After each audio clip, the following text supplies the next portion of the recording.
పథకాల అమలు విషయంలో కాంగ్రెస్ ప్రభుత్వంపై మాజీ మంత్రి హరీష్ రావు తీవ్ర విమర్శలు చేశారు. అర్హులందరికీ పథకాలు అందడం లేదన్నారు. ఏవేవో సాకులు చూపించి అర్హుల సంఖ్యను తగ్గించే ప్రయత్నం చేస్తున్నారని ఆరోపించారు. అయితే ఆయనకు కౌంటర్ ఇచ్చారు మంత్రి పొంగులేటి శ్రీనివాసరెడ్డి. వ్యవసాయ కూలీల పథకం 6 పైసలకి ఇచ్చిండ్రు, 94 పైసలు ఎగబెట్టిండ్రు. రైతు భరోసా చూస్తే వానకాలం ఎగ్గొట్టిండ్రు, యాసంగికి కూడా 6000 ఇస్తామంటున్నారు. ఇండ్లు చూస్తే ఇదివరకైతే ఇచ్చింది లేదు. మరి రేపు అసలు లిస్ట్ వస్తే మీరు రంగు బయట పడుతుంది.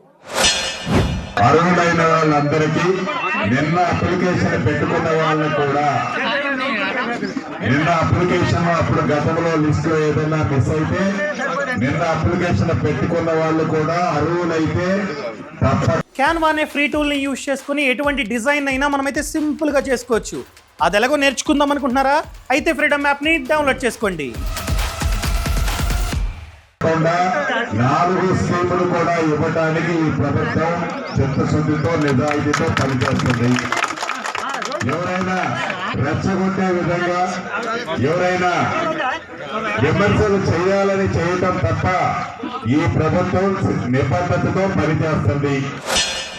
పేదలకు అర్హులకు ఇవ్వాలి తప్ప ఇన్ఛార్జ్ మినిస్టర్ పేరిట మీరు కాంగ్రెస్ కార్యకర్తలకు కట్టబెట్టే ప్రయత్నం చేస్తే ప్రజల తిరుగుబాటు తప్పదని చెప్పి ఉన్న వాళ్ళకి ఇస్తే అనర్హులకు ఇస్తే ప్రజా తిరుగుబాటు తప్పదని కూడా మేము హెచ్చరిస్తా ఉన్నాం.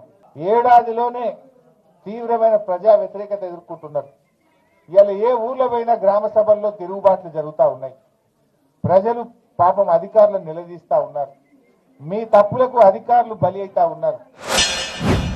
కావాలని ఉద్దేశపూర్వకంగా కొన్ని రాజకీయ పార్టీలు ఆ గ్రామ సభల్లో రాద్ధాంతం చేయాలని ఒక చిత్రాన్ని చిత్రీకరించే కార్యక్రమాన్ని చేపడుతున్నారు తప్ప ఈ ప్రభుత్వానికి చిత్తశుద్ధి, నిజాయితీ, పేదవారి పట్ల ప్రేమ, అభిమానం ఉంది. గౌరవ ముఖ్యమంత్రి రేవంత్ రెడ్డి గారి నాయకత్వంలోని మన ఇందిరమ్మ ప్రభుత్వంలో అర్హులైన పేదవాళ్ళకి ఎన్ని మాయమాటలు చెప్తే ఏ రాజకీయ పార్టీ వచ్చినా ఆ రాజకీయ పార్టీల మాటలు నమ్మకండి.